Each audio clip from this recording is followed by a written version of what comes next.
BJP Musi నిద్ర కార్యక్రమంలో భాగంగా అంబర్పేట్ నియోజకవర్గంలోని తులసీరామ్ నగర్లో బస చేశారు కేంద్ర మంత్రి కిషన్ రెడ్డి.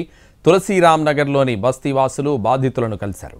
వారి కష్టాలు అడిగి తెలుసుకున్నారు. రచ్చబండ కూడా నిర్వహించారు. రేవంత్ రెడ్డి బుల్డోజర్లకు భయపడేవారు ఎవరూ లేరన్నారు కిషన్ రెడ్డి. పేదల జోలికి రానంటే 3 నెలలు మూసీ పరివాహక ప్రాంతాల్లో బస చేసేందుకు సిద్ధమని చెప్పారు. పేదల ఇళ్లు కూలగొట్టకుండా రిటైనింగ్ వాల్ కట్టి ప్రక్షాళన చేయొచ్చని చెప్పారు కిషన్ రెడ్డి. నల్గొండకు తాగునీరు సాగునీరు అందించాల్సిందిగా నేను డిమాండ్ చేస్తా ఉన్నాను. అందించాలంటే ఉన్నటువంటి వనరుల మేరకు, ఉన్నటువంటి అవకాశాల మేరకు వేగవంతంగా ప్రాజెక్టు పూర్తి చేసి నల్గొండ ప్రజలను ఆదుకోవాలి. ఇక్కడ ఉండేటువంటి పేద ప్రజల ఇల్లు కూల్చకుండా చూడాలి. ఈ రెండు దృష్టిలో పెట్టుకొని చేయకపోతే ఈ ప్రాజెక్టు పూర్తి కాదు. ఎందుకంటే 1 సంవత్సరం పూర్తి అయిపోయింది. రేవంత్ రెడ్డి గారి సమయము 5 ఏళ్లు ఇస్తే 1 సంవత్సరం పూర్తి అయిపోయింది. డిపిఆర్ రావడానికి 2 ఏళ్లు పడుతుంది. ఆయన ఇచ్చినటువంటి జీవో ప్రకారం 3 ఏళ్లు పోతుంది. ఆయన మిగిలింది 2 ఏళ్లు. ఆ 2 ఏళ్లలో 1 సంవత్సరం ముందే ఎలక్షన్స్ వస్తాయి. ఎందుకంటే ఎలక్షన్ వాతావరణం ప్రారంభమవుతుంది. సంవత్సరం ముందు నుంచే ఎలక్షన్ సంబంధించినటువంటి మూడు వచ్చేస్తుంది. ప్రజలందరూ కూడా దాంట్లో ఉంటాం. ఆ మధ్యలో మిగిలింది 1 సంవత్సరం. ఈ సంవత్సరం లోపల కృష్ణా నీళ్ళు ఎట్లొస్తాయి ఇడికి, ఈ యొక్క మూసి ఇంటి పక్కకు గోదావరి నీళ్ళు ఇక్కడ నుంచి గలగల ఏ రకంగా పాదాడుతుంది, ఇది ముఖ్యమంత్రి గారు చెప్పాలి. చెప్తున్నాడు అద్భుతంగా గోదావరి నీళ్లు ఇక్కడ నుంచి తీసుకొస్తాం. ఇక్కడ దోమలు ఉన్నాయని, ఇక్కడ దుర్గంధం ఉందని, ఇక్కడ అణు విస్ఫోటం ఉందని ముఖ్యమంత్రి గారు చెప్పారు. నేను పత్రికా విలేకరులను అడుగుతా ఉన్నాను, మీరు మొదటిసారి ఇంటికాడికి వచ్చి ఉంటారు, మొదటిసారి మీరు గల్లీ కాడికి వచ్చి ఉంటారు. ఎక్కడైనా దుర్గంధం వస్తుందా ఎవరైనా మీరు ఒట్టేసి చెప్పాల్సిందే కోరుతాను. నేను ఒట్టేసి చెప్తున్నాను, రాత్రి నుంచి ఉన్నాను, ఒక్క దుర్గంధపు వాసన కూడా మాకు రాలేదు. ఎందుకంటే మేము ప్రజల మధ్యలో తిరుగుతాం, ప్రజల కష్ట సుఖాల్లో ఉన్నాం. ఈ బస్తీకి నేను 25 సంవత్సరాల నుంచి వస్తున్నాను. ఈ బస్తీకి 15 ఏళ్లు ఎమ్మెల్యేగా సేవలు చేశాను, 6 ఏళ్లుగా ఎంపీగా ఉన్నాను. ఈ ఇంటికి అనేక సార్లు వచ్చాను, ఈ ఇంటికి అనేక సార్లు వచ్చాను. అక్క, అమ్మ, చెల్లి అని పలకరిస్తాను, అన్నే, తమ్ముడు, పెద్దవ్వ అని పలకరిస్తాను. ఏ ఒక్కరోజు కూడా ఎవరు కూడా మాకు ఇక్కడ దుర్గంధం ఉంది బిడ్డ, మా ఇల్లు ఖాళీ చేసి మాకు అక్కడెక్కడో బంజారా హిల్స్లో ముఖ్యమంత్రి ఇంటి పక్కన ఇల్లు కావాలని ఎవరు అడగల, సెక్రటరీ పక్కన ఇల్లు అడగల, ఎవ్వరు కూడా మాకు మా ఇల్లు కూలగొట్టమని చెప్పలే. కానీ ఈరోజు ముఖ్యమంత్రి గారికి ఎవరిచ్చిన సలహానో, ఏ రాత్రి వచ్చిన కళనో నాకైతే తెలియదు. ఏ రాత్రి ఏ కళ వచ్చిందో, ఏ సందర్భంగా ఏ కళ వచ్చిందో, ఈ పేదల ఇల్లు మీద కళ్ళు పడ్డది, పేదల నివాసం ఉంటున్నటువంటి జాగా మీద కళ్ళు పడ్డది, ఈ స్థలం మీద కళ్ళు పడ్డది. ఇది మంచిది కాదు. రెక్కాడితే డొక్కాడనటువంటి వాళ్ళు ఎవరు ప్రభుత్వ ఉద్యోగస్తులు కాదు, ప్రైవేట్ సెక్టార్లో పనిచేసే వాళ్ళు, ఇళ్లలో వంట పాత్రలు శుభ్రం చేసే వాళ్ళు, వేలాది మంది నిరాశలు చేయకుండా ఈ యొక్క ప్రాజెక్టు ప్రత్యామ్నాయ వ్యవస్థ ద్వారా పూర్తి చేయాల్సిందిగా నిర్మాణాత్మకంగా ముఖ్యమంత్రి సలహా రాస్తున్నాను. నేను గతంలో కూడా ముఖ్యమంత్రి గారికి ఉత్తరం రాశాను, మరొక నిర్మాణాత్మకంగా మరొక ఉత్తరం రాస్తాను. పేదల జోలికి వెళ్లకుండా ఈరోజు వాళ్ళు అంటున్నారు, సార్ మా ఇల్లు కూలగొట్టడం కోసం బుల్డోజర్ వస్తా అంటున్నది, ముఖ్యమంత్రి గారు పంపిస్తా అంటున్నారు. మేము టీవీలో చూస్తున్నాం. ఆ టీవీలో చూసినప్పుడల్లా మేము ఎంత భయపడుతున్నామంటే కాళ్ళు చేతులు వణుకుతున్నాయి. మేము తిండి తెలియని పరిస్థితిలో ఉన్నాం.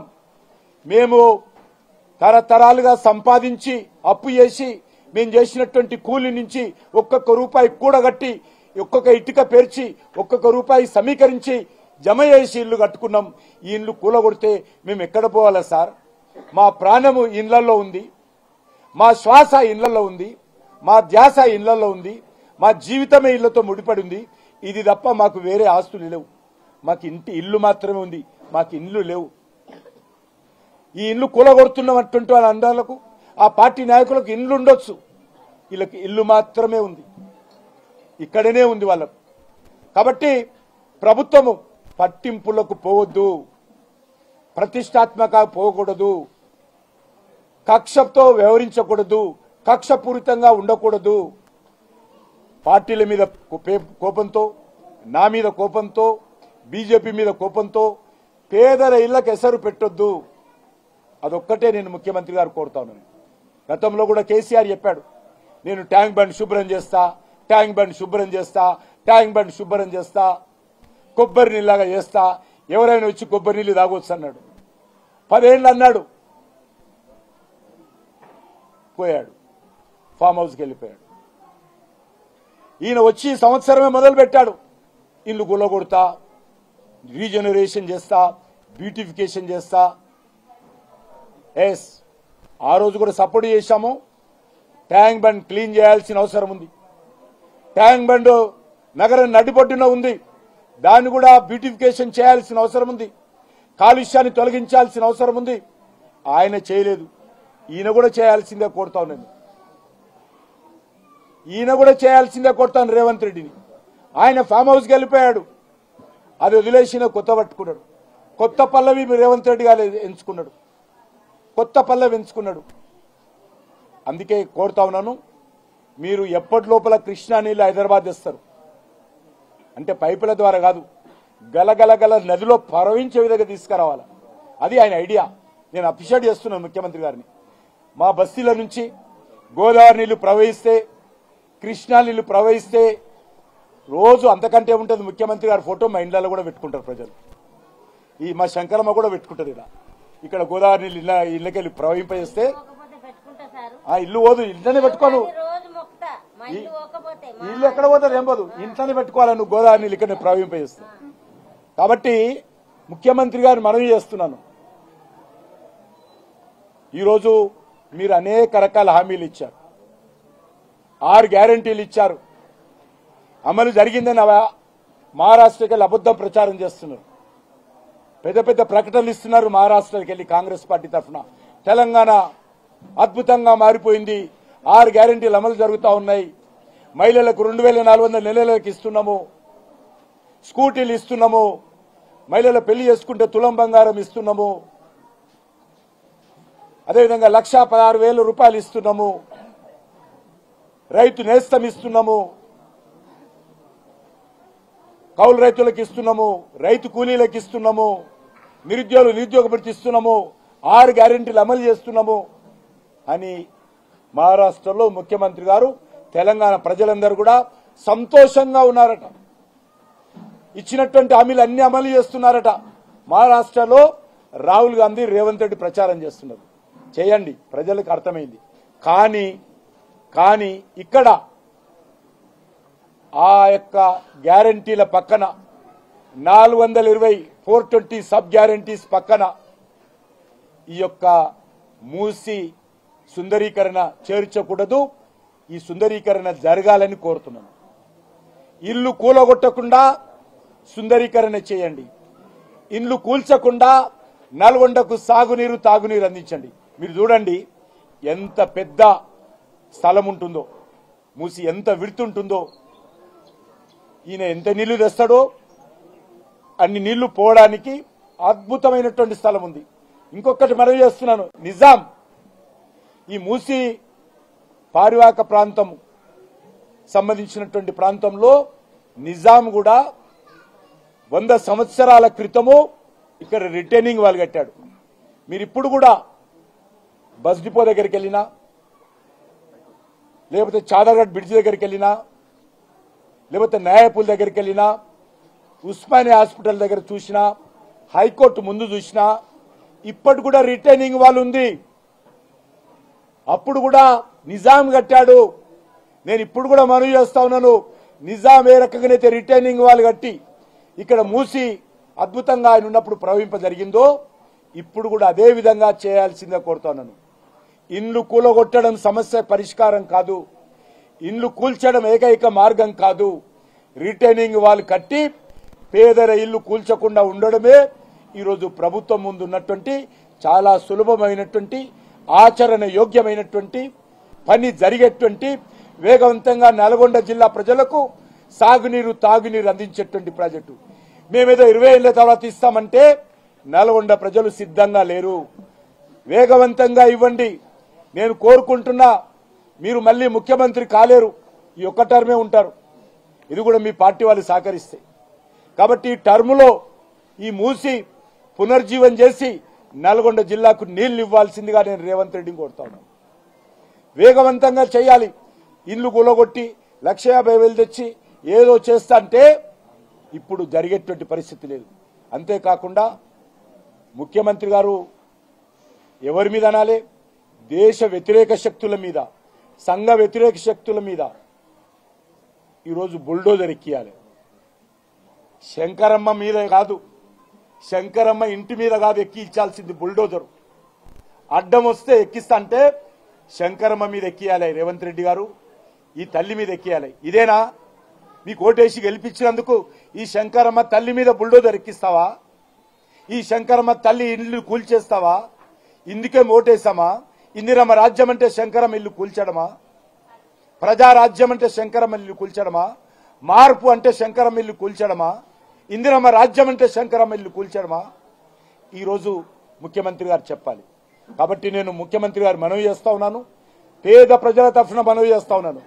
మేము భారతీయ జనతా పార్టీ తరఫున డిమాండ్ చేస్తాము, కానీ పేద ప్రజల తరఫున మనవి చేస్తా ఉన్నాను. ఇల్లు కూల్చకుండా కార్యాచరణ చేయండి. మీరు ఎప్పుడు కడతారో తెలియదు, పైసలు ఎప్పుడు వస్తాయో తెలియదు, ఎప్పుడు నీళ్ళు వస్తాయో తెలియదు, కానీ ఇల్లు ఇప్పటికే కూల్స్తానని మార్కింగ్ చేసిపోతున్నారు అధికారులు వచ్చి. కాబట్టి నేను మా పార్టీ తరఫున, మా పార్టీ నాయకులందరూ, గౌరవ పార్లమెంట్ సభ్యులు కానీ, గౌరవ శాసనసభ్యులు కానీ, గౌరవ మాజీ మంత్రివర్యులు కానీ, మా పార్టీ రాష్ట్ర పదాధికారులు కానీ, అందరు కానీ సుమారు 20 బస్తీలలో రాత్రి ప్రజలతో ఉండి వాళ్ళకు ధైర్యం చెప్పేటువంటి ప్రయత్నం చేశాం. మీరెవరు కూడా టెన్షన్ ఉండకూడదు, మీరెవరు కూడా ప్రాణం మీదకి తెచ్చుకోకూడదు భయపడి. మీ కుటుంబాలు బాగుండాలి, మీకు అండగా మేము ఉంటామని. ఇంకొక విషయం అంటున్నాడు, ప్రజలను మేము రెచ్చగొడుతున్నామని. మేమెవరము రెచ్చగొట్టడం లేదు. ఎవరైనా మా శంకరమ్మ పోతా ఉన్నా, ఇంకో తల్లి పోతా ఉన్నా మాకే రకమైనటువంటి అభ్యంతరం లేదు. వాళ్ళు పోతామంటే అడ్డుకునే శక్తి మాకెవరుకున్నది? ఎవరు మేము అడ్డుకోవడానికి? ముఖ్యమంత్రి గారు ఇస్తున్నటువంటి ప్యాకేజ్ తీసుకొని బంజారా హిల్స్లోనో, జూబ్లీ హిల్స్లోనో, సెక్రటరియట్ వెనుక సైడో, గతంలో కేసీఆర్ చెప్పాడు ట్యాంక్ బండ్ చుట్టూ ఆకాశ హార్మాల్ నిర్మాణం చేస్తాను. అందులో పేద ప్రజలు ఉంటారు, కార్పొరేట్ కంపెనీలు ఉంటాయి, టూరిజం సెంటర్స్ ఉంటాయి, గవర్నమెంట్ ఆఫీసులు ఉంటాయి. అన్ని గులాబీ గ్రాఫిక్స్ చూపించి మీకు అందరు పెడితే మీరు ఫ్రంట్ పేజీలలో ప్రింట్ చేశారు, టీవీలలో చూపించారు, మీరు అందరు కూడా చూపించారు. ఎక్కడ పోయినా తెలియదు. 10 సంవత్సరాలు ఉన్నాడు. కనీసము ఆకాశ హార్మాలు పక్కన పెట్టు, పేద ప్రజల ఇండ్లు పక్కన పెట్టు, కార్పొరేట్ కంపెనీలు పక్కన పెట్టు, గవర్నమెంట్ ఆఫీసులు పక్కన పెట్టు. ఆ యొక్క ట్యాంక్ బండ్ కూడా ఆయన ప్రక్షాళన చేయలేకపోయాడు.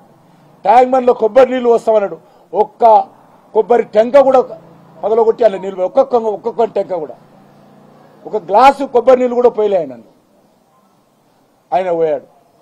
కాబట్టి మీరు ఆ రకంగా నిర్మాణం చేసి ఇండ్లు ఇస్తాము అంటే మాకు ఇవన్నది ఒక మాట. రాత్రి ఎక్కడ పోయిందా అమ్మా? ఇంకో ఈయన ఒక్క ఇల్లు కూడా కట్టలేదు, ఒక్క భూమి కూడా భూమి పూజ చేయలేదు. ఆయన ఎక్కడి నుంచి ఇల్లు ఇస్తాడన్నది. నేను ఒకటే మనవి చేస్తా ఉన్నాను, మీరు ప్రజలను నల్గొండ కాదు పాదయాత్ర చేయాల్సింది. ముఖ్యమంత్రి గారు ఈ బస్తీలలో పాదయాత్ర చేయాలి. ఆయనకు భయం పెడితే వీళ్ళతో ఏమన్నా ఎదురు తిరుగుతారని ఏమన్నా ఆవేదన చెందితే నేను కూడా బస్తీలో పాదయాత్ర చేసేటప్పుడు నేను కూడా ఎంబడి ఉంటాను. ఏ రకమైనటువంటి భయం అవసరం లేదు. నన్ను రోజు విమర్శిస్తున్నారు కాంగ్రెస్ పార్టీ నాయకులు, తిట్టండి.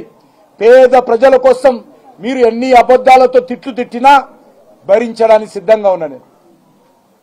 నిన్న చాలా అన్పార్లమెంటరీ లాంగ్వేజ్ తో కాంగ్రెస్ పార్టీ నాయకులు నన్ను విమర్శించారు.